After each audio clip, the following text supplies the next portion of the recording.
দর্শক, আপনাদের সবাইকে আমন্ত্রণ জানাচ্ছি নেক্সাস টেলিভিশনের নিয়মিত আয়োজন চলমান দেখার জন্য। চলমানের আলোচকরা আসেন এবং তারা এসে আমাদের সঙ্গে চলমান বিষয় নিয়ে কথা বলেন। আমরা নানান রকম প্রশ্ন করি, আমরা উত্তর খুঁজে পাওয়ার চেষ্টা করি, কারণ আমরা মনে করি যে একটি দেশে গণতান্ত্রিক সংস্কৃতি তৈরি করার জন্য একে অন্যের সাথে কথা বলার কোনো বিকল্প নেই। আজকে আমরা কথা বলবো যে বিষয়টি নিয়ে, সেই বিষয়টি হচ্ছে সরিষায় ভূত। আমরা বলি যে ভূত তাড়ানোর জন্য নাকি সরিষা লাগে, কিন্তু সরিষার মধ্যে যদি ভূত বাস করে তাহলে সেই সরিষা দিয়ে কি ভূত তাড়ানো যাবে? এবং এই প্রশ্নটা কেন এসেছে সেটা আপনারা আজকের অনুষ্ঠান দেখলেই বুঝতে পারবেন। আমাদের মধ্যে অতিথি হিসেবে রয়েছেন অধ্যাপক আশরাফ আলী আকন, তিনি প্রেসিডিয়াম সদস্য, ইসলামী আন্দোলন বাংলাদেশ। আসসালামু আলাইকুম। এবং আছেন শাহেদ আলম, সাংবাদিক ও রাজনৈতিক বিশ্লেষক। আসসালামু আলাইকুম। আমি ইচ্ছা করে আরেকটু জোরে সালাম দিয়েছি, কারণ আমাদের অতিথি আজকে আমার দিকে সালাম বলেছেন। তো ইউটিউবে সরাসরি যদি আপনারা এই অনুষ্ঠানটা দেখতে চান তাহলে দেখতে পারেন নেক্সাস টেলিভিশন লাইভ, এই ঠিকানায় @নেক্সাস টেলিভিশন লাইভ। আর যদি ফেসবুকে দেখেন তাহলে নেক্সাস টিভি ডিজিটাল বিডি, এই ঠিকানায়। এই যে আমাদের মধ্যে এক ধরনের সম্ভাষণ রয়েছে, এক ধরনের সম্পর্ক রয়েছে, সেই সম্পর্কগুলি অনেক ক্ষেত্রে প্রশ্নবিদ্ধ হয়ে যাচ্ছে। কেননা আমরা দেখতে পাচ্ছি বাংলাদেশ ব্যাংক একটি রেগুলেটরি বডি এবং তার কোনো রাজনৈতিক কর্মকাণ্ডে জড়িত হবার কথা নয়, এবং গণভোট একটি রাজনৈতিক বিষয়, এটা অস্বীকার করার কোনো উপায় নাই। গণভোটে বাংলাদেশ ব্যাংক 1 কোটি টাকা অনুদান দিয়েছে ছাত্র নেতাদের। বিভিন্ন ব্যাংকের সিএসআর ফান্ড থেকে এই সহযোগিতা পাওয়া যেতে পারে, এইরকম শুভাকাঙ্ক্ষীর পরামর্শে এই তরুণরা বাংলাদেশ ব্যাংকের সঙ্গে যোগাযোগ করেছিলেন এবং এই ক্ষেত্রে বৈষম্য বিরোধী ছাত্র আন্দোলনকে সহায়তা করেছিলেন তৎকালীন প্রধান উপদেষ্টার দপ্তরে কর্মকর্তা হিসেবে থাকা কিছু বড় ভাই। এবং এইখানে তারা যেটা বলেছেন যে তারা গণভোটের পক্ষে দেশব্যাপী প্রচারণা চালানোর সিদ্ধান্ত নেওয়ার পর কিভাবে অর্থায়ন হবে এটা নিয়ে যখন চিন্তা করছিলেন, তখন রাষ্ট্রীয় প্রতিষ্ঠান থেকে ফান্ড গ্রহণ এবং কিভাবে ব্যয় করা হয়েছে এইটা যারাই টাকাটা নিয়েছেন তারা সবার কাছে প্রকাশ করেন নাই। কেন্দ্রীয় কমিটির মিটিংয়ে রিফাত হাসিব স্বীকার করেছেন যে একটা ফাউন্ডেশনের মাধ্যমে তারা কমপক্ষে 1 কোটি টাকা সংগ্রহ করেছেন। এবং এই 1 কোটি টাকা কে দিয়েছে? এই 1 কোটি টাকা দিয়েছে বাংলাদেশ ব্যাংক।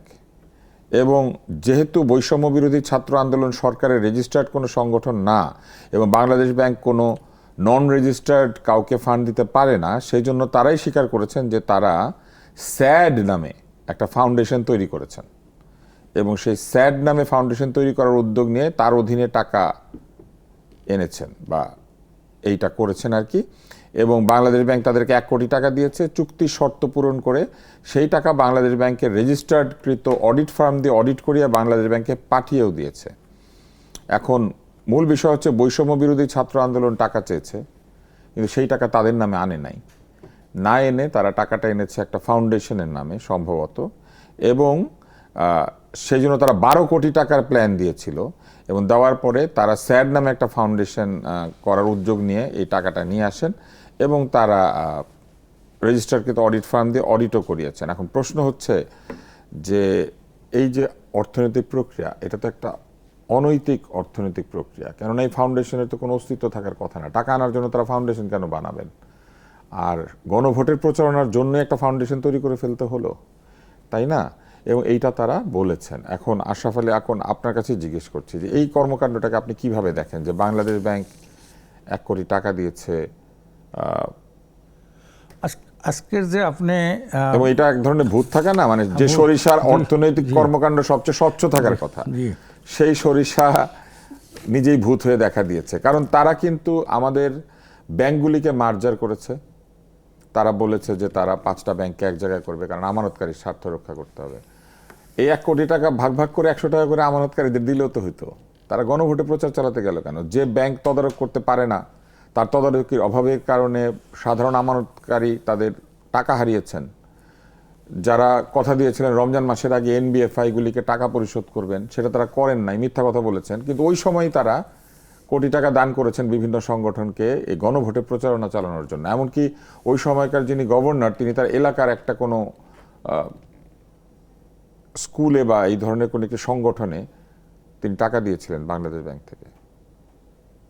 এটা কি অন্তর্বর্তী সরকার পারে? এটা কি তারা পারেন? এটা কি তাদের করা উচিত হয়েছে? বা যারা নিয়েছে তারা কি ঠিক কাজ করেছে? আসসালামু আলাইকুম ওয়া রাহমাতুল্লাহি ওয়া বারাকাতুহু। আজকে নেক্সাস টেলিভিশনের টক শোতে উপস্থিত সম্মানিত সঞ্চালক সহ আলোচক, সম্মানিত দর্শক শ্রোতী মণ্ডলী, আজকের আলোচনার বিষয় হলো সরিষার ভিতর ভূত। মানে সরিষায় ভূত। সরিষায় ভূত, হ্যাঁ, তো এটা হলো একটা কমন কথা, কমন প্রবাদ। হ্যাঁ, মানে যারা এই ভূত তাড়াবে তাদেরকে ভূতে ধরে বসছে আর কি। এই জন্যে আমাদের আজকের সঞ্চালক সাহেব যে কথাটা বললেন, বাংলাদেশ ব্যাংক গণভোটের প্রচারের জন্য 1 কোটি টাকা দিয়েছে। এটা কি বাংলাদেশ ব্যাংক নিজে দিতে পারে? তৎকালীন যে অর্থ উপদেষ্টা ছিলেন, এটা তো তারও একটা ইন্ধন আছে। হ্যাঁ, কাজে এই জন্যে এইসব ব্যাপারটা তো অত্যন্ত অনাকাঙ্ক্ষিত, অনভিপ্রায়িত, যেটা তো পারে না উনি। 1 কোটি টাকা বর্তমানে কোনো টাকাই না, এটা তো কোনো একজন ব্যক্তি এসে বেশি দিতে পারে, কিন্তু এটা বাংলাদেশ ব্যাংক প্রতিষ্ঠান, এটা জাতীয় প্রতিষ্ঠান, সেখান থেকে এভাবে একটা ফান্ড বানিয়ে কি একটা ফাউন্ডেশন বানিয়ে স্যাড একটা ফাউন্ডেশন বানিয়ে সেখানে দিয়া, এটা মনে করি যে এটাও আসলে যারা স্বচ্ছতা প্রমাণ করবেন অর্থনৈতিক ক্ষেত্রে, তারা এটা অস্বচ্ছতার পরিচয় দিয়েছে। এটা পারে না করতে। কোন অধিকার বলে বাংলাদেশ ব্যাংক এই টাকাটা দিল? এটার তদন্ত হওয়া উচিত, এবং যারা এই কাজ করেছে, কাজের সাথে জড়িত এবং যারা নিয়েছেন, তাদের এই বিষয়ে আওতা আনা উচিত বলে আমি মনে করি। এভাবে সরিষায় ভূত শুধু অর্থনৈতিক কেন্দ্রে বাংলাদেশ ব্যাংকে না, সমস্ত রন্ধ্রেই ভূত, হ্যাঁ, এমনভাবে আটিকেটে বসেছে যে কোনো জায়গা থেকেই স্বচ্ছতার কোনো প্রমাণ পাওয়া যায় না। এদেশের রাজনীতি অস্বচ্ছতায় ভরপুর, আর এই ভূতটাই হলো ক্ষমতা। এই ক্ষমতাটাই হলো সরিষা। আর আশেপাশে কতগুলি থাকে যারা এই ক্ষমতার মিসইউজ করে দেশ ও জাতির সাথে তারা অনাকাঙ্ক্ষিত কাজের সাথে জড়িত থাকে। তার মধ্যে একটা হলো এই বাংলাদেশ ব্যাংক বলেন, তারপরে আইন বিচার বলেন, প্রশাসন বলেন, সব জায়গায় কিন্তু এই ভূতের ছড়াছড়ি। এগুলো সব ভূত। মূল হলো ক্ষমতা, সরিষা হলো ক্ষমতা। এই ক্ষমতার মিসইউজ করে, ক্ষমতাকে অপব্যবহার করে এই ভূতগুলি দেশ ও জাতির স্বার্থবিরোধী কাজ করে। এটা শুধু ওই 1 কোটি টাকা না, আরও কত কোটি টাকা কোনো ব্যক্তি থেকে এনেছে, তাদেরকে আপনি কত সুযোগ সুবিধা দিয়েছে।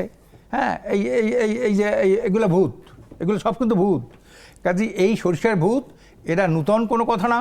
এইটা আমরা একেবারে সেই ক্ষমতার শুরু থেকে, স্বাধীনতার পর থেকে আমরা কিন্তু এটা পেয়েছি, উত্তরাধিকার সূত্রে পেয়েছি। আমরা শাহেদ আলম আপনার কাছে আসি। তারা বলেছেন যে নন রেজিস্টার্ড কোনো সংগঠনকে যেহেতু বাংলাদেশ ব্যাংক টাকা দিতে পারে না, সরকারের নিয়ম নীতি রয়েছে টাকা পয়সা দেওয়ার ক্ষেত্রে, সেজন্য তারা একটা ফাউন্ডেশন বানিয়ে ফেলেছেন, এবং এটা 15 দিনের মধ্যেই তারা করেছেন, নির্বাচনের আগের 15 দিন, মানে গণভোটের জন্য।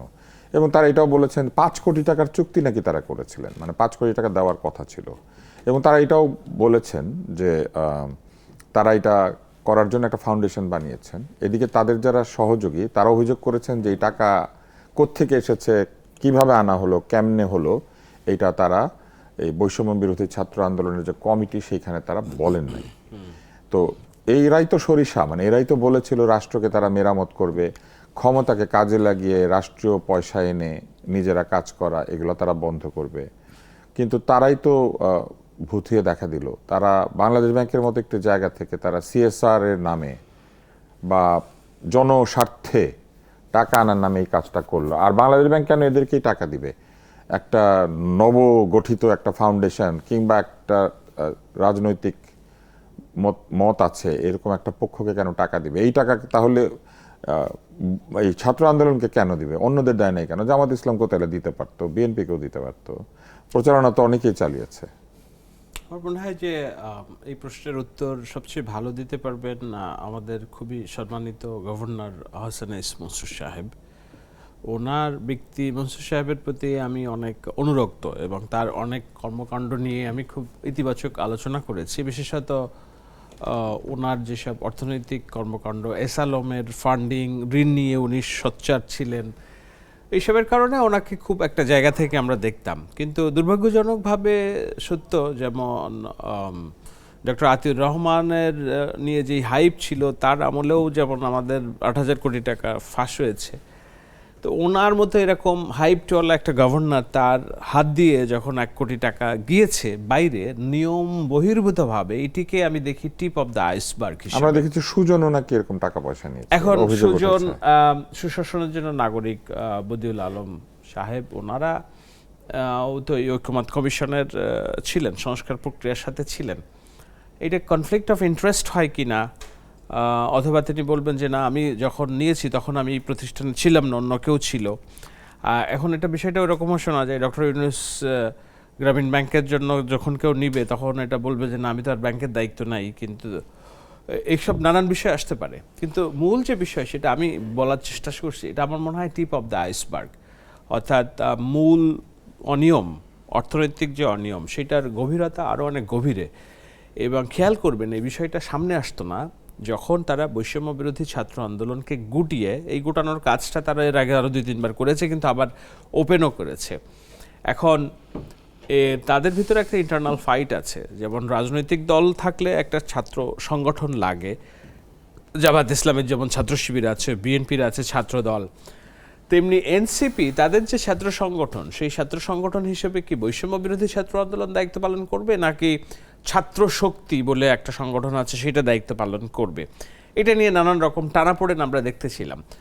এনসিপি চায় যে ছাত্র শক্তি নামক সংগঠনটা দাঁড়াক, কিন্তু সেটা দাঁড়ায় না আনফর্চুনেটলি। এখনও বৈষম্য বিরোধী ছাত্র আন্দোলন যে প্ল্যাটফর্ম সেটাও যে খুব বেশি দাঁড়িয়ে আছে এটা আমি বলবো না, নানান কারণে বিতর্কিত এবং এটা নিবু নিবু করে জ্বলছে। সেই সংগঠনটাকে বিলুপ্ত করে যখন নেতারা অন্যান্য সদস্যদেরকে না জানিয়ে যখন এনসিপিতে যোগ দিলেন, তখন বিক্ষুব্ধ একজন, সম্ভবত তার নাম মুখপাত্রের নাম সিনথিয়া, এবং অন্যান্যরা তারা বিষয়টা সামনে আসলো। সামনে আনার পরেই আমরা জানছি যে এরকম একটা অনিয়ম হয়েছে। তো যেসব বিষয়গুলো সামনে আসেনি, আমার প্রশ্ন সেটা হলো যে তাহলে কত বড় অনিয়ম, মানে কি কি অনিয়ম আর সংগঠিত হয়েছে? এখন সুজন যে টাকাটা নিয়েছে 2.5 কোটি টাকা, এইটা অনিয়ম কিনা সেইটাও তদন্তে আসতে পারে। আমি যারা সুজনের কথা বলছি উনিও আমার শ্রদ্ধাভাজন বড় ভাই, আবার যারা এই টাকাটা পাইয়ে দেওয়ার জন্য যেসব বড় ভাইয়ের কথা বলছে তারাও আমার স্নেহভাজন হয়তো ছোট ভাই। আমি সরাসরি যে তাদেরকে খুব বেশি দোষারোপ করব এরকম অবস্থাও নাই, কিন্তু মূল যে জিনিসটা সেটা হলো ব্যক্তি রাগ অনুরাগের বিষয় না। মূল বিষয় আমি বলবো অবশ্যই যে এইটার স্ক্রুটিনাইজেশনের বিষয়। এখন নতুন একটা সরকার এসেছে, নতুন গভর্নর ক্ষমতায় আছে, তারা নিশ্চয়ই বাংলাদেশ ব্যাংকের স্বার্থে, দেশের স্বার্থে, অর্থনীতির স্বার্থে আর কি কি অ্যানোমালিজ হয়েছে, তখন আমি যেহেতু বলছি টিপ অফ দ্য আইসবার্গ। আমরা জানি যে ওনারা যেটা বলেছেন যে এই সিএসআর তহবিল থেকে সুজনকে 2.5 কোটি টাকা তারা দিয়েছেন, এবং ডিবেট ফর ডেমোক্রেসি নামে একটি প্রতিষ্ঠানকে তারা 20 লক্ষ টাকা দিয়েছেন, এবং এই সংগঠনটি এই টাকা দিয়ে নির্বাচনী বিতর্ক আয়োজন করবে এই কথা বলেছিল। 20 লক্ষ টাকার বিতর্ক আয়োজিত হয়েছিল কিনা এটা নিয়েও কিন্তু প্রশ্ন রয়েছে, কোথায় 20 লক্ষ টাকার বিতর্ক আয়োজিত হয়েছিল এইটার কোনো জানা যায় না। এবং 2.5 কোটি টাকা নিয়ে সুজনই বা কি করেছে এটাও খুব একটা, মানে আমরা যারা ভোটার আমরা তো সেটা দেখতে পাই নাই। এটা ঠিক। এবং অ্যাসোসিয়েশন অফ ব্যাংক যেটা আছে, মানে এবিবি বলে, এবিবি কিন্তু এই প্রস্তাবে সায় দেয় নাই, এবং এমডির আপত্তি দিয়েছিলেন। দেওয়ার পরে আহসান এইচ মনসুর সাহেব একটা বৈঠক করেছিলেন, এবং সেখানে সুজন, ডিবেট ফর ডেমোক্রেসি এবং বৈষম্য বিরোধী ছাত্র আন্দোলনকে অনুদান দেওয়ার প্রস্তাব তুলেছিলেন, এবং তোলার পরে কেউ আপত্তি করে নাই। তখন তারা এটা দিতে গেলেন, কিন্তু দিতে গিয়ে দেখলেন যে বৈষম্য বিরোধী আন্দোলনের নামে কোনো নিবন্ধিত এটা সংগঠন না, প্ল্যাটফর্ম নাই, কোয়ালিফাই করে আর কি। হ্যাঁ, কিন্তু টাকাটা কিন্তু পরে এসেছে। তার মানে এটার নিয়মের ব্যত্যয় ঘটিয়ে তারা দিয়েছেন, এবং অবিশ্বাস্য দ্রুততায় তারা দিয়েছেন, তাই না? আপনি চাইলেই তো আর বাংলাদেশ ব্যাংকের কাছে 15 দিনের মধ্যে কাগজপত্র রেডি করতে পারবেন না। এখানে কয়েকটা জায়গায় অনিয়ম সাধিত হয়েছে নিশ্চয়ই। ফাউন্ডেশনটা যে করা হয়েছে সেটাও দ্রুত, অত্যন্ত দ্রুততা। একটা ফাউন্ডেশন করতে গেলে কি হয় আমি জানি, আমি একটা ট্রাস্ট পরিচালনা করতাম, সেইটার কতবার ডিজিএফআই আমার কাছে গিয়েছে সেইটার অডিট নিতে, সেইটার বিষয়ে তথ্য নিতে। আমার bank account still now freeze. সবুজ পাতা বলে একটা ট্রাস্ট করতাম আমি, গ্রিন মুভমেন্টের কাজ।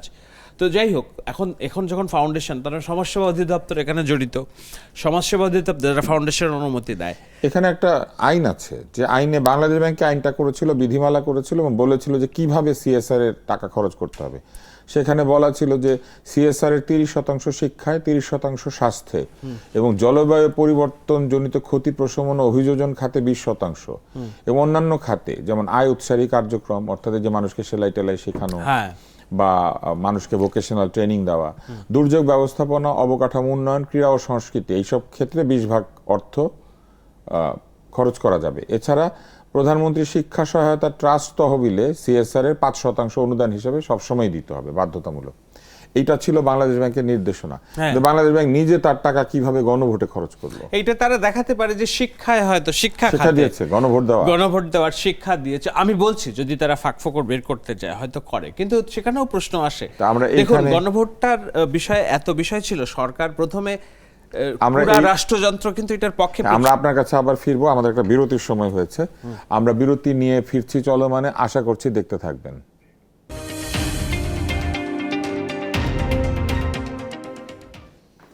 ফিরে এলাম চলমানে। চলমান প্রচারিত হচ্ছে নেক্সাস টেলিভিশনে এবং আমরা কথা বলছিলাম সরিষার ভূত নিয়ে। এরকম ভূত তো আরো অনেক দেখা যাচ্ছে। যেমন আমরা দেখলাম যে একজন নেত্রীকে মনোনয়ন দেওয়া হলো এনসিপি থেকে, তিনি যাতে সংরক্ষিত নারী আসনে মনোনীত হন, কিন্তু তারপরে দেখা গেল যে তার সরকারি চাকরিজনিত জটিলতার কারণে একমাত্র মনোনয়নপত্র যেটা বাতিল হয়ে গেল সংরক্ষিত আসনে।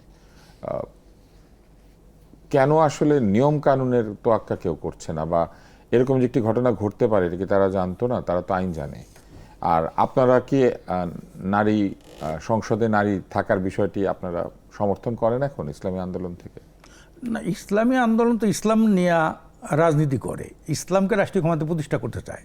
তো সেখানে তো নারীর অধিকার আছে, রাজনৈতিক অধিকার, সামাজিক অধিকার, অর্থনৈতিক অধিকার, সবই তো নারী। এমপি হতে পারবে নারী? হ্যাঁ, এমপি হতে পারবে। তো আমরাই তো বাস করলাম যে আমরা বলছিলাম যে পিআর হইলে পরে পিআরের পার্সেন্ট অনুযায়ী নারী সংসদ সদস্য হবে।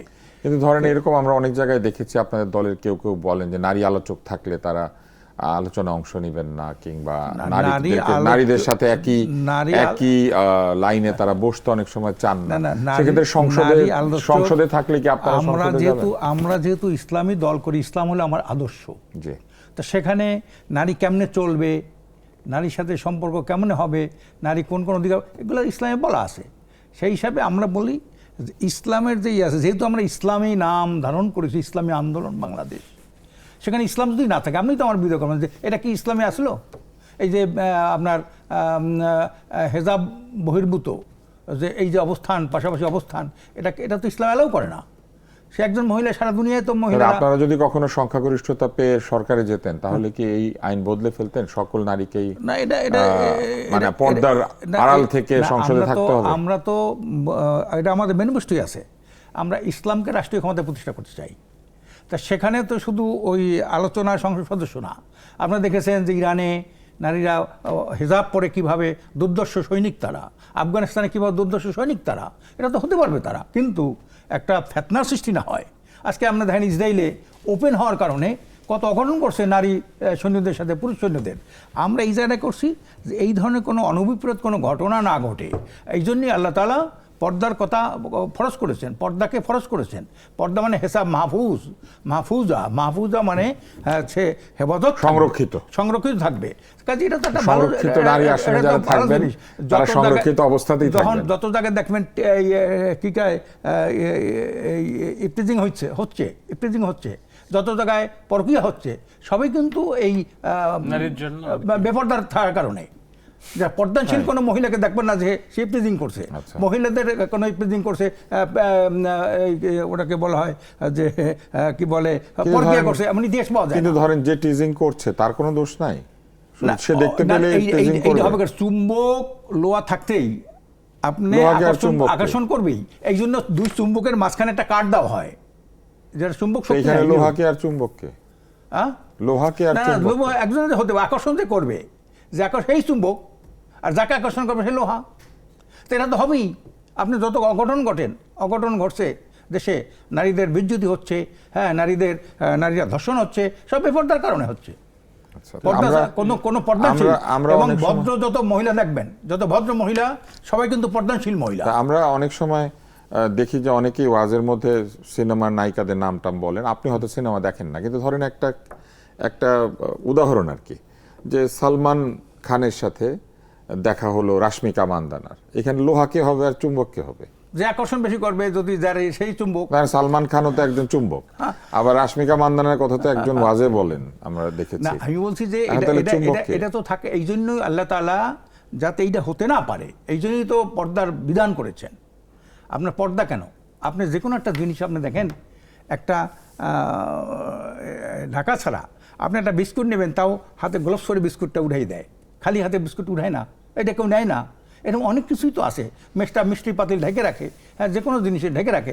তো ইসলাম হইল সর্বকালের সর্বশ্রেষ্ঠ আদর্শ, এটা মনে রাখতে হবে। তো পাশ্চাত্য নীতির কারণে, পাশ্চাত্যদের কারণে আমরা ইসলাম বহির্ভূত অনেক কাজ করে ফেলাই, যেটা সমাজের জন্য একটা ফেতনার সৃষ্টি করে। তা আমরা একটা চুক্তিও করেছি পাশ্চাত্য এইসব নিয়ম নীতির কারণে, আমাদের প্রধান উপদেষ্টা উনি একটা চুক্তি করে রেখে গিয়েছেন পাশ্চাত্য শক্তির প্রভাবে।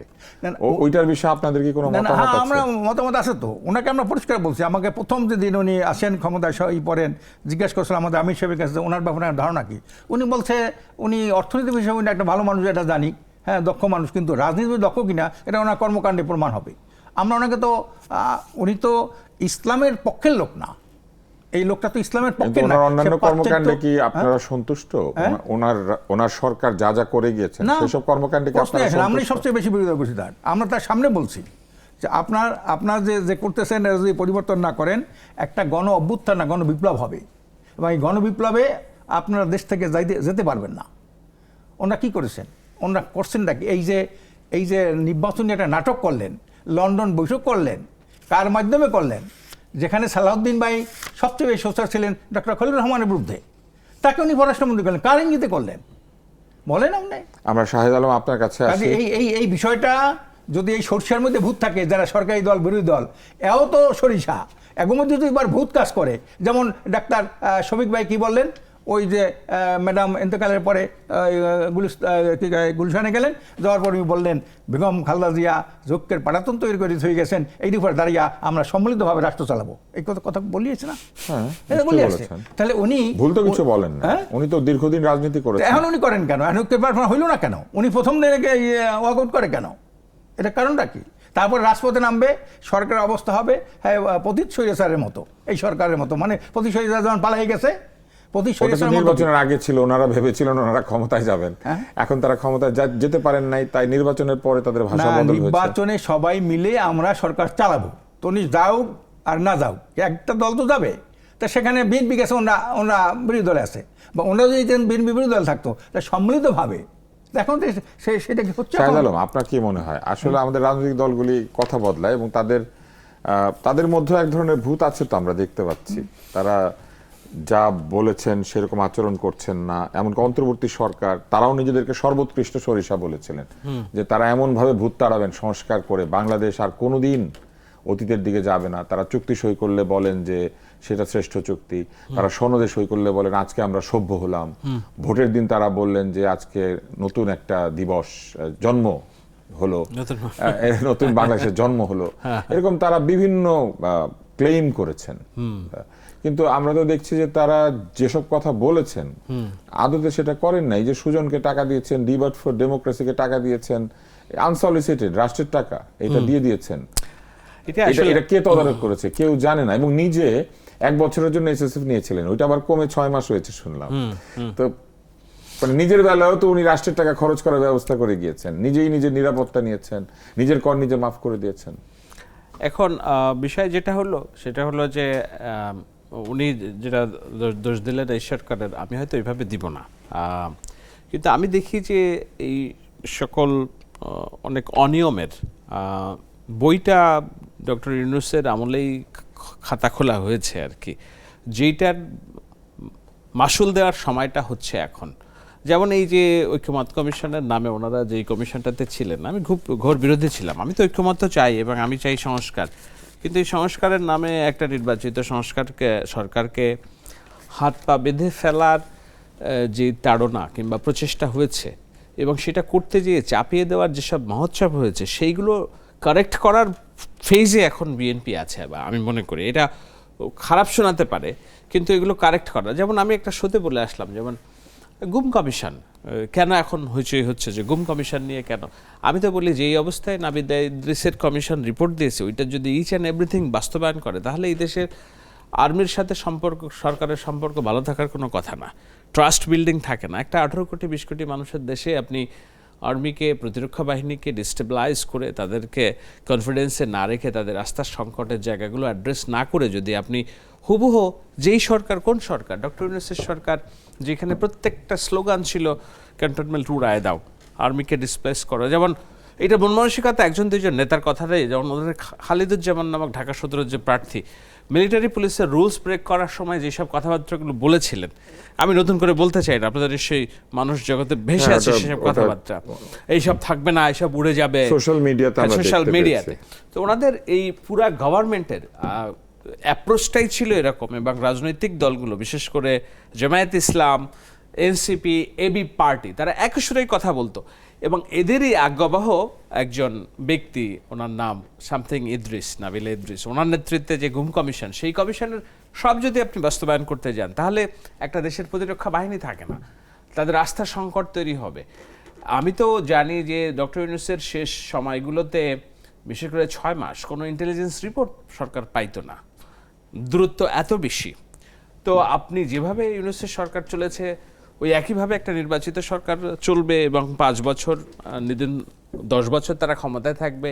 এই রাষ্ট্রের এরকম একটা প্রতিরক্ষা বাহিনীর সাথে তাদের ট্রাস্টের গ্যাপ তৈরি করে, সেই জন্যই তারা এখন কারেক্ট করছে গুম কমিশন। না, আমরা বাদ দিচ্ছি না, আমরা আরও স্ক্রুটিনাইজ করে বেটার, রাষ্ট্রের জন্য যেটা বেটার, স্থিতিশীলতার জন্য যেটা বেটার সেটা আমরা করব। তো এরকম বহুত জায়গায় তারা যে মেসআপটা করে গিয়েছে, সেই মেসআপগুলো কারেক্ট করার ফেজে এখন বিএনপি আছে। এখন সেটাকে বিরোধী যারা রাজনৈতিক দল তারা মনে করতে পারে যে না, এইটা কথা দিয়ে কথা রাখছে না, তারা এক কথা বলেছে তখন এখন আরেক কথা করছে। আমি মনে করি না এক কথা দিয়ে আরেক কথা করছে। দেখুন, অন্তর্বর্তী সরকারের আমলে জারিকৃত অধ্যাদেশগুলোর ইচ অ্যান্ড এভরিথিং যে আইন হিসেবে পাশ করতে হবে, নট নেসেসারিলি এটা জুলাই সনদের কোথাও লেখা নাই যে অন্তর্বর্তী সরকারের সব অধ্যাদেশ আপনাকে আইনে পাশ করতে হবে।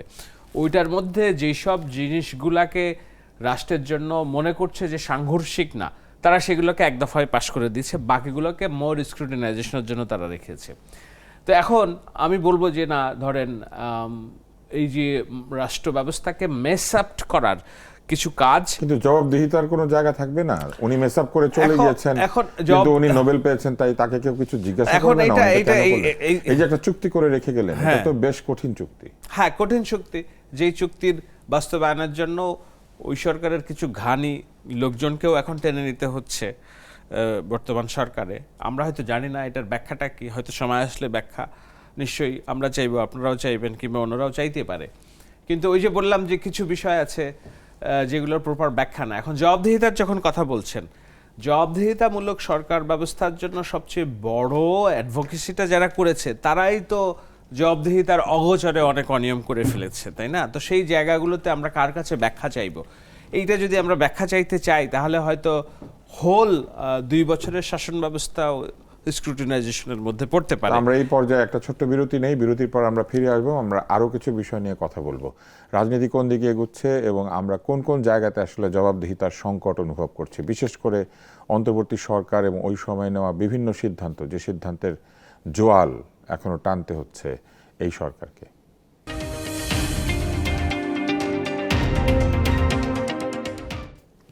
ফিরে এলাম চলমানে বিরতির পর, এবং আমাদের সঙ্গে দুজন আলোচক রয়েছেন, জনাব আশরাফ আলী আকন এবং শাহেদ আলম। আমরা আশরাফ আলী আকন, আপনাকে জিজ্ঞেস করি, আপনাদের দল থেকে আপনারা বলেছেন জঙ্গি সমস্যা মোকাবেলায় ধর্মীয় নেতাদের যেন যুক্ত করা হয়। ধর্মীয় নেতাদের আলাদাভাবে কেন যুক্ত করতে হবে?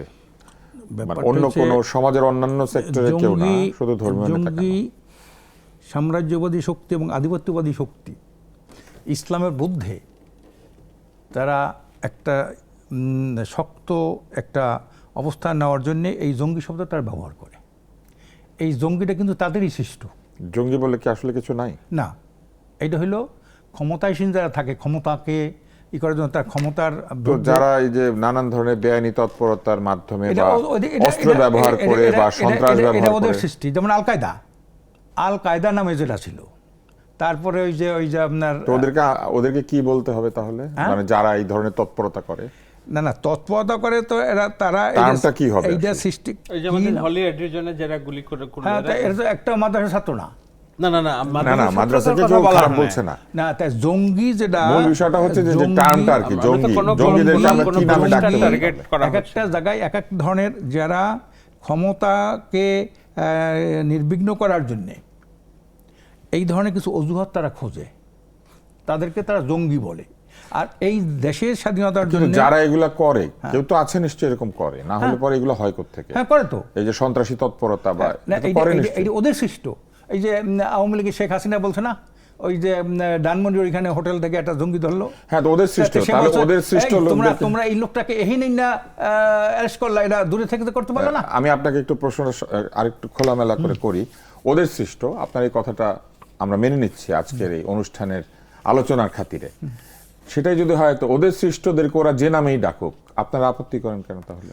না, ওদেরই তো লোক। এইটা ট্যাগটা লাগা হলো ইসলামের উপরে।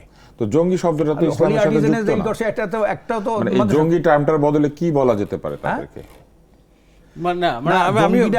জঙ্গিটা হলো যারা যুদ্ধ করে, জঙ্গি। এই জঙ্গি থেকে তো যুদ্ধ করে কার বিরুদ্ধে? যেমন হামাস। না, এই টার্মটা তো আপনি পছন্দ করছেন না, তাহলে তাদেরকে কি নামে ডাকা যেতে পারে? না, কি নামে ডাকা যাবে? এইটা সৃষ্টি হইলো ওদের, ওরাই এটা নির্ধারণ করবে কোন নামে ডাকবে। তো ওরাই তো ঠিক করেছে এই নামে ডাকবে। না, ওই নামটাই হলো উদ্দেশ্য প্রণোদিত। আচ্ছা, তাহলে এখানে ধর্মীয় নেতাদের যুক্ত করলে কি লাভ ধর্মীয় হবে? নেতাদের বোঝাবে যে এই ধরনের জঙ্গি তৎপরতা অন্যের প্রভাবে প্রভাবিত হয়ে, অন্যের পৃষ্ঠপোষকতায় সৃষ্ট একটা বিশেষ গোষ্ঠীর উপরে একটা ট্যাগ লাগানোর জন্য এই নামটা ব্যবহার করে তারা। এটা সাম্রাজ্যবাদী শক্তিরা করে, আধিপত্যবাদী শক্তিরা করে। ভারতে যেমন ওই যে আপনার কি বলে, সে যত জায়গায় হামলা হয় সব হলো জঙ্গি নামে। আমেরিকা যত জায়গায়, এই আফগানিস্তান থেকে শুরু করে সিরিয়া থেকে শুরু করে, তারা তো ঈশ্বর জঙ্গি সংগঠন বলে, হামাসকেও জঙ্গি সংগঠন বলে। যারা নিজের আত্মনিয়ন্ত্রণ অধিকারের জন্য তারা কাজ করে, আমেরিকা তাদেরকে জঙ্গি বলে, ইসরায়েল তাদেরকে জঙ্গি বলে। কাজে এই জন্য লেবাননে হিজবুল্লাহ তারা আত্মনিয়ন্ত্রণ অধিকারের জন্য আন্দোলন করে, তাদেরকেও তারা জঙ্গি বলে। তারা তো স্বাধীনতা কামী, ও দেশের মানুষের কাছে তারা খুব প্রিয়।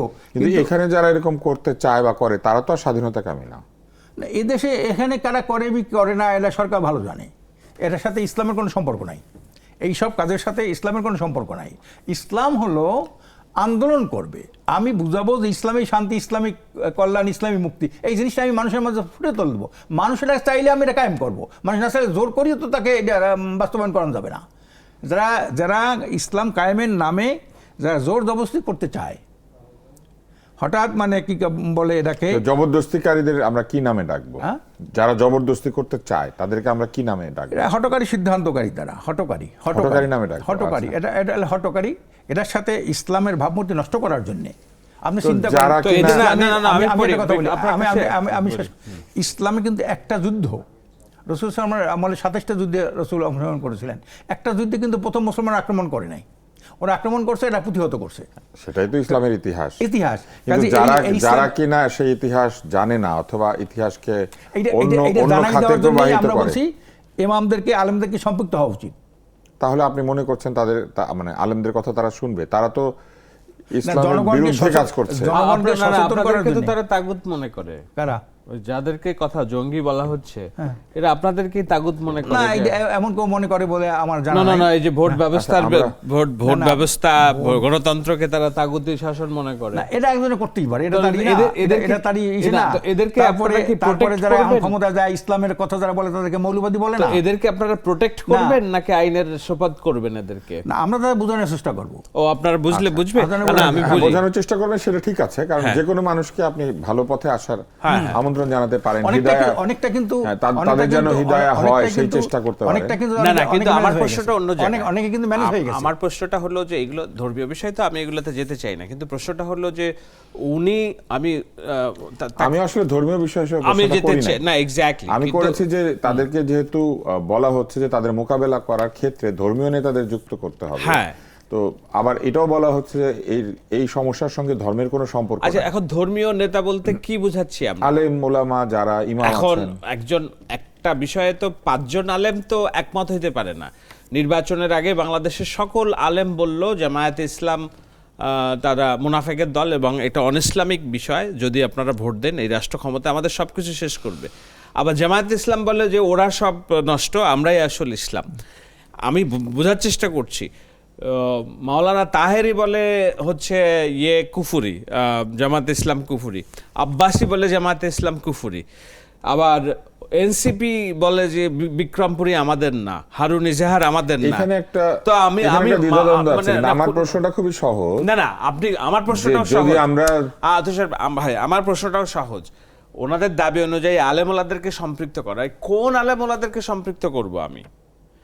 মানে কোন, এটার একটা ব্যাখ্যা দরকার না? যে আমি কি তাহেরিকে নিয়ে আসবো, আব্বাসী সাহেবকে নিয়ে আসবো, হারুন ইজাহারকে নিয়ে আসবো, মহিবুল্লাহ সাহেবকে নিয়ে আসবো, না জামায়াতে ইসলামীর ডক্টর শফিকুর রহমানকে নিয়ে আসবো যার নিজের ছেলের বিরুদ্ধেও জঙ্গি তৎপরতার অভিযোগ আছে? আমার সরল প্রশ্ন, একটু উত্তর দেন না, একটু বলেন। এই ধরনের কাজে, এই সমস্যা মোকাবেলায় কি ধরনের আলেমদের যুক্ত করলে? যারা জনগণের প্রতিনিধিত্ব করে, যেমন ইসলামী দল আছে কতগুলি, তারা এ ব্যাপারে সবাই একমত আছে। কিছু খানকা আছে, অধিকাংশ খানকা কিন্তু এ ব্যাপারে একমত পোষণ করে। কিছু বিচ্ছিন্ন কিছু ব্যক্তি বা একটা সংস্থা আছে, তারা অনেক সময় হুটহাট করে কিছু কথা বলে, কিন্তু অধিকাংশ আলেমালার মধ্যে কিন্তু একটা একমত আছে।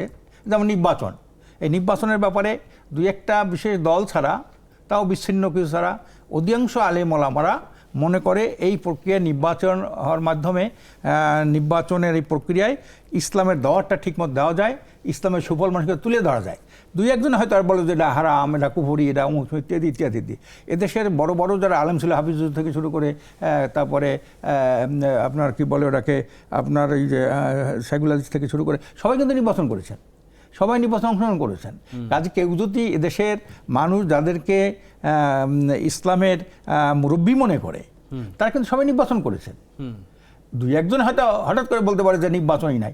যারা নির্বাচনে আপনার এই আফগানিস্তানে নির্বাচন হয়, আর ইরানে নির্বাচন হয়, তা হামাস নির্বাচিত হয়ে সরকার গঠন করছে, তার হিজবুল্লাহ লেবাননের পার্লামেন্টে আছে। কাজে এই সব দিক থেকে আমার প্রশ্নটা অন্য জায়গায়। আপনি আলেমোলাদের কথা বলছেন, আমাদের আলেমোলাদের বেশ কিছু নামের যারা দীর্ঘদিন গ্রেপ্তার হয়েছিলেন আপনার জঙ্গি তৎপরতার অভিযোগে, এখন আমরা কি তাদেরকেও এই আলেমোলামা কমিটিতে নিয়ে আসবো যাদের এর আগে গ্রেপ্তার হয়েছিল? জঙ্গি যারা করছিল, যারা এটা আওয়ামী লীগ আমলে করছিল, এটা একটা উদ্দেশ্যপ্রণোদিতভাবে করছিল। এটা ওই লোকগুলো তো নিরীহ লোক, তাদেরকে কোন একটা দেশের ইন্ধনে এই লোকগুলোকে ইসলামের উপর এখন যেটা হচ্ছে, এটা কি ইন্ধনে? কোনটা? মানে এখন যে জঙ্গি এখন যে একটা হুমকির কথা শোনা যাচ্ছে, বলা হচ্ছে যে তারা এইটা কিটা হুমকি দিচ্ছে, কোন এটা তাদের কিছুর উপর এইরকম তো হুমকি শেখ হাসিনাও করছিলেন যে আশঙ্কা আছে, পহেলা বৈশাখ আশঙ্কা আছে, অমুক দিন আশঙ্কা আছে, সমুক দিন আশঙ্কা আছে, এরকম তো হাসিনা বলছিল। আপনার বক্তব্যটা কি? আশঙ্কা আসলে নাই? কিসের আশঙ্কা আছে দেশে? আশঙ্কা কিসের জন্য?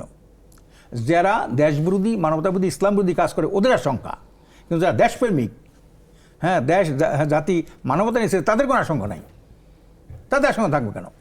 যারা দেশদ্রোহী তাদের মধ্যে। আপনি বলতে চাইছেন যারা এই যে হামলার হুমকি দেয় তারা দেশপ্রেমিক, আর যারা দেশপ্রেমিক না তাদের উপর তারা হামলা করে? কারা এই হামলার হুমকি দেয়? কারা এটা বলুক, কারা হুমকি দেয় হামলার? আপনি এইমাত্র তো বললেন না, এই হামলা হুমকি ভয় কার? ভয় হচ্ছে যারা যাদের দেশপ্রেম নাই, যারা হামলা দিচ্ছে তারা এগুলো আবিষ্কার করে। এই জঙ্গি নামে যারা ক্ষমতার মসনদ অবৈধভাবে টিকে রাখার জন্য আমি এখন আধিপত্যবাদের, শোনেন, আধিপত্যবাদের আমি এখন বেশ কনফিউজড। হ্যাঁ, শক্তি নিয়ে যারা ক্ষমতায় থাকতে চায় তারা এগুলো আবিষ্কার করে। জঙ্গি কি? জঙ্গি থাকবে কেন? মানে আমি আপনার কথা যদি সারাংশ করি, আপনি আমাকে একটু ঠিক করে দেন। আপনি বলছেন যে কারাই অভিযোগ করে, যারা করে তারা ঠিক অভিযোগ করে না। তাহলে আবার আপনারা বলছেন যে এই সমস্যাটা মোকাবেলা করার জন্য আপনাদেরকে নিতে। তো যদি সমস্যা নাই থাকে তাহলে মোকাবেলা করতে আপনাদের নিবে কেন? আচ্ছা, তারপরে আপনি আবার বললেন যে আপনাদেরকে নিলে এটা ভালো হবে, কারণ তারা সঠিক রাস্তায় আসবে। আমরা মানুষের মধ্যে যে আপনারা সঠিক চেতনাটা গড়ে তুলবেন, সন্দেহ। তারপরে আবার বলছেন ভয় কে পাবে? তাদেরকে ভয় পাবে যাদের দেশপ্রেম নাই তারা। তো তার মানে যারা এই ভয় দেখাচ্ছে তারা কি তাহলে দেশপ্রেমিক? না, তার এটা আবিষ্কার ভয় দেখায় কারা, এটাই তো বলে না তারা। কারা ভয় দেখায়? এবং এটা ওদের আমি আসলে আবিষ্কার। আরো এই confused। শোনেন, ওইটা হইলো আবিষ্কৃত তাদের, এরকম একটা দেখাইয়া আচ্ছা, এরকম একটা কথা উঠেই আমরা দিয়া আমরা এই শোনেন, আমরা আরেকটা বিরতিতে যাব, তবে তার আগে আমরা শাহিদ আলমকে একটা প্রশ্ন করি। এই কথাটা উঠাইয়া তারা জনগণকে বিভ্রান্ত করতে চায় যে জঙ্গির একটাই আছে। কিসের জঙ্গি? জঙ্গি তোরাই জঙ্গি, আমি যারা নিজেই তো ক্ষমতায় এখন- আছে। এই যে যুগে যে দল যখন ক্ষমতায় ছিল, তাদের দলের নেতা কর্মী ছিল সবচেয়ে বড় জঙ্গি। আমি তাদের পিছু করে আপনার- জঙ্গিবাদ চালাচ্ছে যাই হোক, তারা। আমি পুরো কি হবে? বিষয়টার খেই হারিয়ে ফেলছি এই কারণে যে আমি আসলে বুঝতে পারছি না। এক হচ্ছে নাই না থাকলে আবার তাদেরকে বোঝানোর জন্য কাউকে লাগবে কেন? আবার যদি কেউ তাদেরকে বুঝাই, তাইলে আবার এইটা কেন হবে যে যারা ভয় পাচ্ছে, না, যারা এই হুমকি আমার কথা দিচ্ছে, হলো তারা নাকি দেশপ্রেমের যারা নাই তাদের তারা ভয় এটা পাওয়ার আবিষ্কার ব্যাপার করে, আছে। ও, এইটা তারা আবিষ্কার করে। এখানেই তো হ্যাঁ, সমস্যাটা এটা হয়, নিয়ে আমি বুঝতে আমি- পারছি। আমি বলি। তাদের হ্যাঁ, তাদের ত্রুটিগুলি ঢাকার জন্য এরকম একটা নব আবিষ্কৃত জিনিস, তারা জনগণকে অন্যদিকে তার মানে জনগণের আপনি চেতনাকে। বলতে যাচ্ছেন যে এই ধরনের কোনো হুমকি নাই? কিসের হুমকি? আচ্ছা, কোনো হুমকি নাই, ঠিক আছে। তাহলে তো আলেমদের নেওয়ারও দরকার নাই। তাহলে আবার আপনারা দাবি জানালেন না, কেন যে যদি আপনাদেরকে নিতে হবে? এইটাকে বলা হয় জঙ্গি বলতে দীর্ঘদিন পর্যন্ত যেটা, এটা তো সৃষ্টি হয়েছে আমেরিকা এবং আচ্ছা, ভারত থেকে। আমি শাহ আলম, আপনি কি বুঝতে পেরেছেন? আপনি একটু আমেরিকা বলেন। ভারত থেকে তো। আমরা অন্য আমেরিকা একটা ভারত প্রসঙ্গে জঙ্গি যাই। বলতে ইসলাম বুঝায়। না, ইসলাম আমি এই সত্যি প্রসঙ্গে হ্যাঁ, একটু এটাও বলি। আপনি উত্তর দিন। সাথে আরেকটা হ্যাঁ। প্রশ্নে যাই যে ব্যঙ্গাত্মক কার্টুন পোস্ট শেয়ার করার অভিযোগে জনৈক ব্যক্তিকে ঢাকার গোয়েন্দা পুলিশ আটক করেছিল। তাকে যে কারণে আটক করা হয়েছে, সেখানে অভিযোগে বলা হয়েছে যে এটা ব্ল্যাকমেইলিং এর চেষ্টা। কিন্তু কার্টুনটা যারা দেখেছে সেখানে আসলে কোনো ব্ল্যাকমেইলিং এর চেষ্টা কিছু না। একটা বক্তব্য আছে, যে বক্তব্যটা হাস্যকর। হ্যাঁ, তিমি হাঙ্গর কি জানি আছে। ওকে, এটা আমার মনে হয় যে আমি একদম তাহলে এরকম স্পষ্টভাবে একটা কাণ্ড কেন ঘটছে? কারণ এই ব্যাপারগুলি তো আমরা আওয়ামী লীগ আমলে দেখেছি। নো, এটা শুডেন্ট বি। আমি তো বারবার বলছি যে এখানে এগুলো জাস্টিফাই করার কোনো কারণ নাই। দেখেন, আমি শাহেদ আলম কিংবা ব্যক্তি আব্দুল নত্তুর যে পরিমাণ গালিগালাজ খান, তো সেই হিসেবে আমরা যদি মারামারি করতে চাই কিংবা গ্রেপ্তার করাইতে চাই, তাহলে তো লোকজন ফাঁকা হয়ে যাবে ঢাকা শহরের অর্ধেক। কিন্তু সহনশীলতার বিষয় এটা, তাই না? তো এখন যেসব কারণে মানুষকে গ্রেপ্তার করা হচ্ছে, এর মধ্যে যে দুই একটা জায়গায় যে শক্তের ভক্ত, যেখানে শক্ত প্রতিবাদ গড়ে তুলছে জামাত ইসলাম, তাদেরকে ছেড়ে দিচ্ছে, কোনো কথা বলছে না, অথচ ওগুলোই সবচেয়ে বড় ক্রাইম। হ্যাঁ, কিন্তু আমরা দেখতে পাচ্ছি নানান জায়গায় এই কার্টুন এ করা এটা ওটার কারণে যেসব গ্রেপ্তার হচ্ছে, আমি মনে করি এগুলো স্যাবোটাজ এই কারণে যে এই সরকারকে জনবান্ধব না, গণবিরোধী সরকার হিসেবে প্রতিষ্ঠার যে রাজনৈতিক এজেন্ডা, সেই রাজনৈতিক এজেন্ডার পক্ষ হয়ে হয়তো কেউ কেউ মাঠ পর্যায়ের কর্মীরা, পুলিশ কাজ করছে, কিন্তু এইটা বলে দায় এড়ানোর সুযোগ নাই। কারণ এটা গণতন্ত্রের পক্ষের কর্মী, ফ্রি স্পিচের যোদ্ধা হিসেবে আমার মনে হয় যে এইগুলাকে নিয়ে একটা লাগাম টেনে ধরা দরকার। এবং দেখুন, এটার মধ্য দিয়ে কি হয়, এটার মধ্য দিয়ে যে আসল অপরাধী তার অপরাধ হিসেবে সাজা পাওয়ার ক্ষেত্রটাও সংকুচিত আমাদের হয়ে মাননীয় যায়। প্রধানমন্ত্রী তো বলেছেন কার্টুন আঁকতে পারে। উনি বলেছেন কার্টুন আঁকলে উনি কিছু মনে করেন না। আমি এই জন্য বলছি যে সেখানে উনি যেখানে মনে করেন না, ওনার চিফ হুইপ কেন মনে করছে? এখন এটাই তো বড় প্রশ্ন। কিন্তু সেটাও যেটা হয়েছে, আপনি দেখবেন যে খুব তড়িৎ গতিতে তার জামিনের ব্যবস্থা হয়ে গিয়েছে, যেটা না হইলেও হইতো। মানে আমি বলছি যে গ্রেপ্তারও কেন হইলো, আবার তড়িৎ গতিতে জামিন কেন হইলো? তো এর পরিবর্তে আমার মনে হয় যারা প্রধানমন্ত্রীর পলিসি এবং স্ট্র্যাটেজি নিয়ে কাজ করছেন, তাদের একটা সলিউশন বের করা দরকার যে না, এই ধরনের ডিফেমেটরি যেসব কেস আছে কিংবা বিষয় আছে, সেগুলোকে স্ক্রুটিনাইজ করার জন্য কোনো বডি থাকবে কি না। কারণ মত প্রকাশের নামে আপনি প্রধানমন্ত্রী পরিবারকে তার শালীনতাকে ব্রেক করার যে চেষ্টা, এগুলো তো খারাপ কাজ। এগুলো খারাপ কাজ। সো আমি এই জন্যই বলছি যে এই খারাপ কাজের যে শাস্তি হওয়া উচিত, সেইটা না হয়ে বরঞ্চ একটা কার্টুনের বিরুদ্ধে যে গ্রেপ্তারটা হচ্ছে, তাতে কি হচ্ছে, দুইটা অপরাধী জেনারেলাইজ পুরো হয়ে যাচ্ছে। ব্যাপারটাতে একটা মজার জিনিস আছে। চিফ হুইপ মজা করেই খাবারের মেনু নিয়ে কথা বলেছিলেন। হ্যাঁ, সংসদে খাবারের মেনু উনি মজা করেই বলেছিলেন তিমি আর হাঙ্গরের কথা। সেই মজাকে নিয়ে একটা মজা করা হয়েছে। দুইটার কোনোটাই তো সিরিয়াস না। এটা আমি তাহলে যতটুকু একটা নন সিরিয়াস কথা। এটা আমি যতটুকু জানি, it's not that the case, only case যেটার প্রেক্ষিতে তাকে অ্যারেস্ট করতে হবে। ঘটনার গভীরতা আরো পূর্ব শত্রুতা, বিবাদ, সেইটা কিন্তু সেটা দেখাইতে যে একটা কার্টুনকে কেন্দ্র করে আপনি গ্রেপ্তার করলেন, আবার দুদিনের মধ্যে তাকে জামিনও দিলেন। এখন আরেকটা কার্টুনকে নিয়ে, তাহলে তো মানুষ বলার সুযোগ পাবে যে গভর্নমেন্টের মত প্রকাশের স্বাধীনতা দিচ্ছে না, কিংবা একই রকম রিপ্রেশন আমরা দেখতে পাচ্ছি। তো এই সুযোগগুলো তৈরি করে দিচ্ছে কারা? আমার মনে হয় গভর্নমেন্টের অভ্যন্তর থেকে যারা স্যাবোটাজ করতে চায়। এরাও কি সেই ভূত?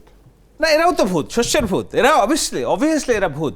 এখন এই জায়গায় আমি বললাম গভর্নমেন্টের অফিস থেকে দেখেন, এই জায়গায় আমি সরকারের সবচেয়ে বড় ব্যর্থতা কোথায় দেখি, যে এই ধরনের যে কনফিউশন গ্রো করছে, এগুলোকে দায়িত্ব নিয়ে যে প্রধানমন্ত্রীর কার্যালয় থেকে, তার পেজ থেকে, পিএমও থেকে যে ইনস্ট্রাকশন দিবে, নির্দেশনা দিবে, এটাতে ওয়ান সিঙ্গেল লাইনেই কিংবা 2টা লাইন লিখে দিলেই তো এই নির্দেশনা চলে যায় যে না, প্রধানমন্ত্রীকে কার্টুন আঁকা কিংবা এই করা যাবে, তবে শালীনতা, এটাকে কি বলে আপনার, যে অশ্লীল বাক্য এবং ব্যক্তি আক্রমণগুলো অপরাধ হিসেবে গণ্য করার জন্য আলাদা বডি থাকবে, যদি থেকে থাকে আর কি। হোয়াট এভার, এই জায়গায় গভর্নমেন্টের স্পেসিফিকেশনে ত্রুটি আছে বলে আমি মনে করি, যার সুযোগ নিচ্ছে সুযোগ সন্ধানীরা, এবং এই যে শস্যের ভূতরা অ্যাক্টিভ হয়ে গেছে। কারণ শস্যের ভূতগুলোর কাজই হলো শস্যটা যে অকেজো সেটা এস্টাবলিশ করা, অকেজোটা এস্টাবলিশ করতে পারলেই তাদের যে আলটিমেট গোল সেটা সাকসেসফুল হবে। আমরা এখানে একটা বিরতি নিচ্ছি, বিরতির পর ফিরে আসবো চলমানে। এবং আমরা শুরু থেকে কিন্তু নানা ধরনের শস্যের, মানে শস্যের বিভিন্ন জাত এবং সেই সব শস্যের মধ্যে লুকিয়ে থাকা বিভিন্ন ভূত নিয়ে কথা বলছি, এবং আমরা এই বিরতির পরও আরও ভূতের গল্প নিয়ে আসছি।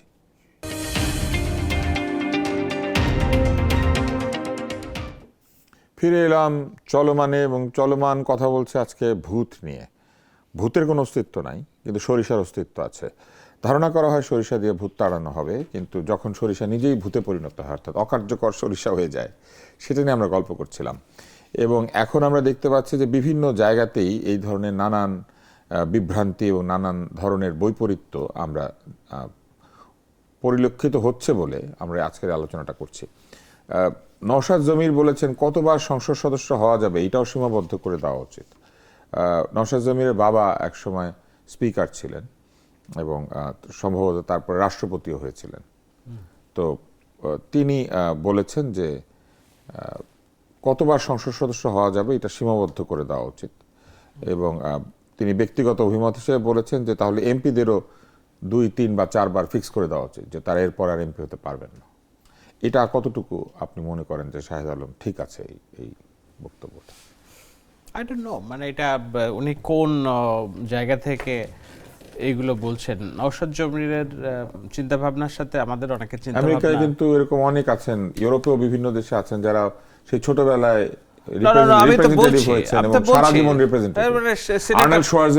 মানে জিতেই যাচ্ছেন ইলেকশন। হ্যাঁ, মানে আমি তো বললাম যে ওখানে একেবারে উৎকৃষ্ট, যদি আমরা নাও বলি তবুও তো আপনার এক্সাম্পল হিসেবে ধরি, তো ওনারা সিজন পলিটিশিয়ান বলা হয় কেন? সিজন পলিটিশিয়ান, সিজন পার্লামেন্টারিয়ান শব্দটা কোত্থেকে আসছে? কারণ জনগণ তাদের উপর আস্থা রাখছে, এবং ওখানে তো এমন কারচুপি এটা সেটা এগুলো নাই, কিন্তু মানুষ বারবার তাদের এক্সপার্টিজের উপর, কারণ তারা মনে করেন আসলে কি আমাদের পার্লামেন্ট সিস্টেমটা যেটা যুক্তরাষ্ট্রে কিংবা লন্ডনে, ইউকেতে যেটা আছে, সেটা হলো যে পার্লামেন্টারিয়ানরা ল প্রণয়ন করবেন জনগণের ভাগ্য পরিবর্তনের জন্য, তারা রাষ্ট্রের দিক নির্দেশনা তৈরি করবেন এবং সেই অনুযায়ী তারা পড়াশোনা করেন এবং ওই অনুযায়ী তারা এক্সপার্টিজ ডেভেলপ করেন। তো আর আমাদের তো পার্লামেন্টারি সিস্টেমে একদম সফল পার্লামেন্টারিয়ান কিংবা এক্সপার্টিস ডেভেলপ করা কিংবা আইন প্রণয়ন করার মতো মেধা যোগ্যতা সম্পন্ন লোক ঢোকার সুযোগ কম, যেটা আমরা বর্তমানে জামায়াতে ইসলামের পার্লামেন্টারিয়ান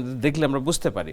সেই কারণে হয়তো এইসব বিতর্কগুলো আসে। কিন্তু যুক্তরাষ্ট্র বলেন, ইউকে বলেন, মানুষ সিজন পার্লামেন্টারিয়ান হয়, তারা জীবনভর সেনেটর হিসেবে লড়াই করেন, তারা ইয়ে করেন। আবার আপনার কাছে এখন ওই যেটা বললেন, আমি বলি যেটা হলো যে এখন ওনার বাবাও তো, নওশাদ জমির সাহেবের বাবাও তো দীর্ঘমেয়াদে উনি পার্লামেন্টারিয়ান ছিলেন, পরে স্পিকার হয়েছিলেন।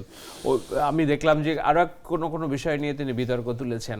ওনার পার্টিকুলার যে line up, political line up, সেটা নিয়ে আমাদের লাইন আপের সাথে দ্বিমত আছে, এবং কিছুটা আমি বলবো না সন্দেহের চোখে দেখা উচিত, বাট ওনার দিকে কিছুটা আইব্রো করে রাখা উচিত। আমি এটা মনে করি। আপনার কি মনে হয় আসলে সংসদ সদস্যদের এরকম মেয়াদ থাকা উচিত, 1 বার 2 বার বা 3 বার? এতে কিছু আসা যায় না, এটা কয়বার থাকলো না থাকলো, তার থেকে যদি জনগণ সেবা না পায়, দেশের উন্নয়নমূলক কোনো অথেন্টিক কোনো ফর্মুলা তার থেকে জাতি না পায়, তা 5 বার থাকলো, 7 বার থাকলো, 10 বার থাকলো, আজীবন থাকলো, আমরণ থাকলো, তা কী আসে এতে? কারণ এদেশের আপনি একটা কথা পরিষ্কার করা উচিত, জাতিকে একটা ভালো মেসেজ দেওয়া উচিত। এইরকম গয়রহ টকশো করে, আলোচনা করে, বিতর্ক করে জাতি কোনো বুঝ পাবে না। আপনি মূল সরিষা হলো ক্ষমতা, আর ক্ষমতাকে যাওয়ার জন্য গণতন্ত্র একটা মাধ্যম হিসেবে ব্যবহার করে। এটা একটা মানুষের ছলাকলা। এই গণতন্ত্র, যারা গণতন্ত্রের নামে ক্ষমতায় গেছে তারাই কিন্তু গণতন্ত্রের গলা টিপে হত্যা করেছে, সবাই করেছে। এটা এমন এই দেশের স্বাধীনতার পরে যারা ক্ষমতায় গেছে সবাই কিন্তু কোন তন্ত্র ভালো তাহলে? হ্যাঁ, কোন তন্ত্র ভালো? ইসলাম ভালো, একমাত্র ইসলামই ভালো। যারা কথা কাজে যার মিল আছে, আল্লাহ তার অন্তরে ভয় আছে, নিজের জবাবদিহিতা আছে, যে জবাবদিহি হবে আল্লাহর কাছে, জনগণের সাথে, নিজের বিবেকের সাথে। নিজের বিবেকের সাথে যারা জবাবদিহিতা নাই, আল্লাহর কাছে যারা জবাবদিহি, তারা ভালো মানুষ হতে পারে না, ভালো পার্লামেন্টে হতে পারে না, ভালো মন্ত্রী হতে পারে না। ইসলাম গণতন্ত্রের পরিপন্থী না, এই যে পচা গণতন্ত্র, দূষিত বিষাক্ত কলুষিত নোংরা গণতন্ত্র। আজকে শেখ মুজিব গণতন্ত্রের জন্য, স্বাধীনতা যুদ্ধ হলো গণতন্ত্রের জন্য, মানুষের ভোটাধিকারের জন্য, সেই নিজেই এটার গলাটি হত্যা করলো। সেটা তো ধরেন আপনি একজন ব্যক্তিগত আমি এটা ইন্টারেস্টিং জায়গা পেয়েছি, আপনার সাথে আমি আলাপ করি। তারপরে এখন ইসলামিক শাসন দিয়ে, তারপরে গণতন্ত্র বাদ দিয়া সামরিক শাসন আসলো। এখানে কয়েকবার সামরিক শাসন আসলো। সামরিক শাসনে কি গণতন্ত্র থাকে? জনমত থাকে? এই গণতন্ত্রের নামে আজকের গণতন্ত্র হলো, তাতে তো আর গণতন্ত্র খারাপ হয়ে যায় না। না, গণতন্ত্রের নামে কেউ যদি খারাপ কাজ করে তাতে কি গণতন্ত্র খারাপ হয়ে যায়? পরে কেউ সত্যিকারে গণতন্ত্র যা বলছে, অ্যারিস্টটল যে গণতন্ত্র সংজ্ঞা দিয়েছে, প্লেটো যা দিয়েছে, সেই গণতন্ত্র আছে? বলেন, এটা আফগানিস্তানে আছে? আফগানিস্তান দরকার। আফগানিস্তান তো সবচেয়ে অর্থনৈতিক মুদ্রার মান হলো আফগানিস্তান বেশি। আমেরিকার থেকে শোনেন, আমেরিকার মান ভালো, সৌদি আরবে আছে। সৌদি আরব তো রাজতন্ত্র, হ্যাঁ থাকবে কেন? আফগানিস্তান বলেন কেন? আজকের ইরানে কি?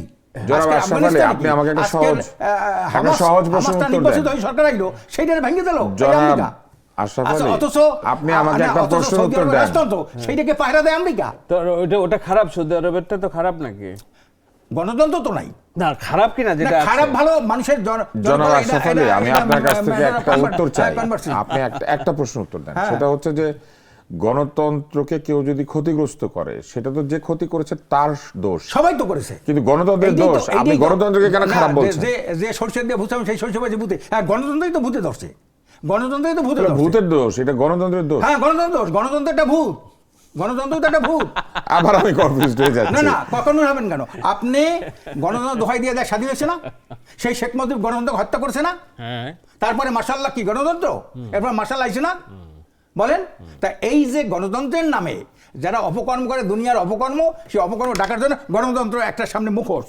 হ্যাঁ, গণতন্ত্র অধিকার, গণতন্ত্র আন্দোলন। গণতন্ত্র না থাকলে কেউ অপকর্ম করবে না? না, গণতন্ত্রটা মানে কি? এটা কি কোনোদিন দিতে পারছে? অপকর্ম বন্ধ করতে পারছে? দুর্নীতি দুঃশাসন বন্ধ করতে পারছে? এই গণতন্ত্রের মাধ্যমে একটা সুশাসন প্রতিষ্ঠা করতে পারছে? অপকর্ম কি কোনোদিনই পৃথিবীতে বন্ধ হয়েছে? না, কিন্তু সিস্টেমের উপরে, সিস্টেমের কারণে একটা বন্ধ। যেমন আফগানিস্তানে কোনো দুর্নীতি নাই, ওখানে কোনো অপকর্ম নাই না, জিরো টলারেন্স না, কিন্তু কোনো অপকর্ম নাই। যা আছে এটা ইসের মধ্যে, যেটা আছে চুরি করলে হাত কাটো। তা নিশ্চয়ই তো ও দেশে কিছু চোর ছিল, কিন্তু সংখ্যায় কম। আজকের সৌদি আরবে 1 ঘন্টায় যতগুলো ক্রাইম না হয়, চুরি ডাকাতি ধর্ষণ ছিনতাই, আমেরিকা 1 ঘন্টায় যা হয়, সৌদি আরবে 5 বছর তা হয় না। আমি আবার কনফিউজড হয়ে যাচ্ছি। কেন কনফিউজ হয়? এত কনফিউজ হন কেন? এটাও তো ভূত। আপনি যে বারবার কনফিউজ হচ্ছেন, এটাও তো ভূত। এটা তো গণতন্ত্র। গণতন্ত্র হলো আমার এই গণতান্ত্রিক নামে, গণতন্ত্রের নামে যারা রাজনীতি করে, একটা ভুয়াতন্ত্র। গণতন্ত্র মানে আপনি বলতে চাচ্ছেন যে আফগানিস্তানে কোনো অপকর্ম হয় না? না, অপকর্ম হয় না, তা শাস্তি আছে। দৃষ্টান্তমূলক শাস্তি হওয়ার কারণে পার্সেন্টেজ অনেক কম সেখানে। আজকের বিশ্বের মধ্যে সবচেয়ে মুদ্রার মান বেশি বাড়ছে আফগানিস্তানে। আমেরিকার ডলার দাম, কিন্তু আফগানিস্তানে মুদ্রার মান বাড়ার সাথে গণতন্ত্রের খারাপ হওয়ার কি সম্পর্ক? না, গণতন্ত্র একটা ভুয়াতন্ত্র, জনগণের প্রতারণা করার জন্য একটা প্রতারণা। আপনারা যে গণতন্ত্রে ইলেকশন করতে আসলেন, এটা গণতন্ত্র না? আমরা বলছি এই কাম আমরা যদি ওখানে যাই, আমরা এই কামগুলো করব না, কিন্তু গণতন্ত্র মেনেই তো আপনারা ইলেকশন করতে চান। মানে কি, আমরা তো নির্বাচন ইশতেহার দিয়েছি না? ইশতেহার আমরা বলেছি এইখানে যদি জনগণ আমাদের ম্যান্ডেট দেয়, আমরা এইগুলো পরিবর্তন করব। আপনারা কি একটা গণতান্ত্রিক বাংলাদেশ চান না? গণতান্ত্রিক, কিন্তু এই গণতন্ত্র না। এই গণতন্ত্র এটা ভুয়া গণতন্ত্র। আপনারা আসলে আসল গণতন্ত্র আসবে। অধিকার নাই, ভোটের অধিকার নাই, সুষ্ঠু ভোট নাই। হ্যাঁ, ভোটের অধিকার মানুষ বঞ্চিত, তারপরে ইলেকশন ইঞ্জিনিয়ারিং হয়, ভুয়া কারচুপি হয়। এই গণতন্ত্র তো আমরা চাই না, এটা ভুয়াতন্ত্র। এই ভুয়াতন্ত্র প্রতিষ্ঠার জন্য কিছু ভুয়া মানুষ এর পিছনে। আমরা আপনার কাছে একটা মন্তব্য নিয়ে আজকে অনুষ্ঠান শেষ করব। সেটা হচ্ছে যে কাজে আমি যেটা বলতে চাই, সত্যিকার যদি ভূত তাড়াইতে চান, এই যে ভুয়াতন্ত্র, গণতন্ত্রের ভুয়াতন্ত্র, এবং যারা এটা নিয়ে রাজনীতি করে, আন্দোলন করে, সংগ্রাম করে, গণতন্ত্র কোনদিন আজকে কি বাংলাদেশে গণতন্ত্র? আপনারা এতগুলো প্রার্থী দিলেন, 200 কতটা প্রার্থী দিলেন, এটা গণতান্ত্রিক নির্বাচনে দিলেন না? না, এইটা দিলাম কেন? গণতন্ত্র নির্বাচিত হওয়ার জন্য। আমরা পরিষ্কার বলছি, আমরা যদি ভোট দেন, আমরা দেশের এই উন্নয়ন করব, হ্যাঁ দুর্নীতি দুঃশাসন বন্ধ করব, হ্যাঁ আধিপত্যবাদ সাম্রাজ্যবাদী শক্তির যে গোলামি চুক্তিগুলো বাতিল করব, এই কথা আমরা বলেছি তো, আচ্ছা। এটা ইস্তাহারে বলেছি আমরা। না মানে ওই যে ইশতেহারে বলেছিলেন যে মানে তার মানে যেগুলা এই যে ভোটিং প্রসেসে আসলেন এটা গণতন্ত্র না আর কি। না না, খালি ভোটিং প্রসেসটাই কি গণতন্ত্র? ভোটিংটা হয়েছে কোনো দিন? একটা ভালো ভোটিং হয়েছে কোনো দিন? আজকের বেগম খালেদা জিয়া এককভাবে এটা নির্বাচন করলেন, এটা ভালো ভোটিং হয়েছে? এরশাদ সাহেব সব উনি লয়ে গেলেন, ভোট কাটিয়ে নিয়ে গেলেন এককভাবে।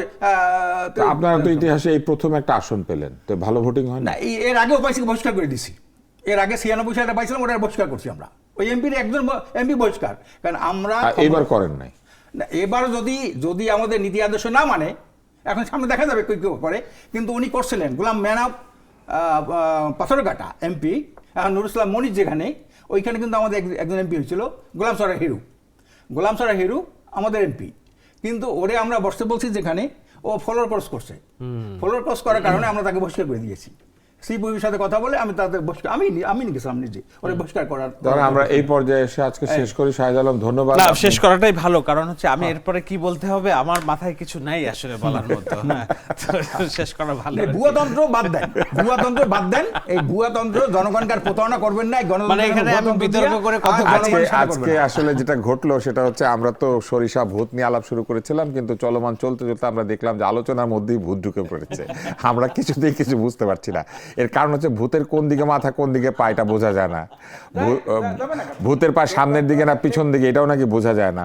আবার ভূতের অনেক ক্লাসিফিকেশন আছে, আমরা অনুষ্ঠান শেষ করে ফেলছি। ভূতের অনেক ক্লাসিফিকেশন আছে, যেমন ধরেন এক ধরনের ভূত আছে তারা নাকি শুধু শাকই চুরি করে, তার নাম শাকচুন্নি। তারপর আরেক ধরনের ভূত আছে যে ভূত নাকি শুধু মাছ খায়, এরকম আর কি, মেছো ভূত। তো এরকম আছে আর কি অনেক ধরনের ভূত। তো বাংলাদেশের যে ভূতেরা, তারা যে কখন কি খাবে আমরা বুঝতে পারি না। তবে এটা আমরা বুঝতে পেরেছি যে তারা হঠাৎই বাংলাদেশ ব্যাংক থেকে 1 কোটি টাকা নিয়ে ফেলতে পারে, এবং সেটা নেওয়ার কোনো উপায় নাই বলে রাতারাতি ফাউন্ডেশন তৈরি করতে পারে। আমরা ঠিক একইভাবে দেখেছি, রাতারাতি চুক্তি সই হয়ে যায়, রাতারাতি বন্দর দিয়ে দেওয়া হয়, রাতারাতি অনেক সিদ্ধান্ত নিয়ে নেওয়া হয়। এবং সবচেয়ে মজার যে সিদ্ধান্ত সেটি হচ্ছে যে গণতান্ত্রিক একটি রাষ্ট্র নির্মাণের লক্ষ্যে কথাবার্তা বলে তারপরে বহু অগণতান্ত্রিক সিদ্ধান্ত এমন একটি সরকার নেয় যে সরকার বলে যে আমরা সব কিছু ঠিক করতে এসেছি, এবং সেই অন্তর্বর্তী সরকার আবার সব জবাবদিহির কথা বলে, কিন্তু নিজেরা এখনো পর্যন্ত কোনো জবাবদিহি করেন নাই। মাঝে মাঝে তাদের কেউ কেউ ফেসবুকে লেখালেখি করেন। আমরা আসলেই কিন্তু কোনটা সরিষার কোনটা ভূত বুঝতে পারছি না। আমরা এই দ্বন্দ্বের মধ্যে থেকেই আজকের চলমান শেষ করছি। আশা করছি আগামী চলমান দেখবেন। চলমান প্রতি সপ্তাহে 5 দিন প্রচারিত হয় নেক্সাস টেলিভিশনে, রাত 9:30 থেকে 10:30 অথবা তার চেয়ে একটু বেশি সময়। আলোচনা জমে গেলে তো আলোচনা করতে ইচ্ছা করে। আজকের মতো এখানেই বিদায়।